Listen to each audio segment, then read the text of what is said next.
గుంటూరులో పోలీసులు cordon and search నిర్వహించారు. దాదాపు 145 మంది పోలీసు సిబ్బందితో సమస్యాత్మక ప్రాంతాల్లో తనిఖీలు చేపట్టారు.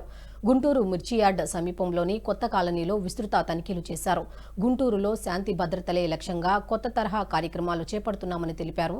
జిల్లా ఎస్పీ సతీష్ కుమార్ అనుమానిత వ్యక్తులపై నిఘా పెట్టినట్లు తెలిపారు.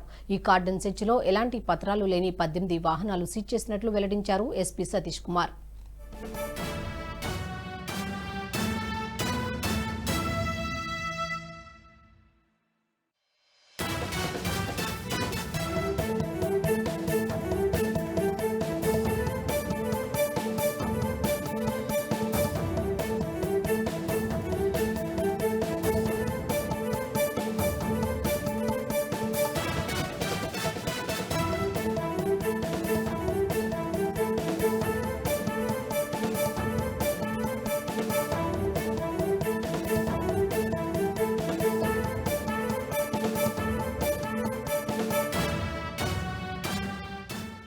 ఈ వీడియో మీకు నచ్చినట్టయితే లైక్ చేయండి, 10 మందికి షేర్ చేయండి. అలాగే కామెంట్ల రూపంలో మీ అభిప్రాయాలను మాతో పంచుకోండి. Nationalist hub group of channels ను సబ్స్క్రైబ్ చేసుకుని తెలుగునాట జాతీయవాద జర్నలిజాన్ని ప్రోత్సహించండి. ఈ వీడియో కింద ఉన్న బెల్ ఐకాన్ పై క్లిక్ చేయడం మర్చిపోవద్దు.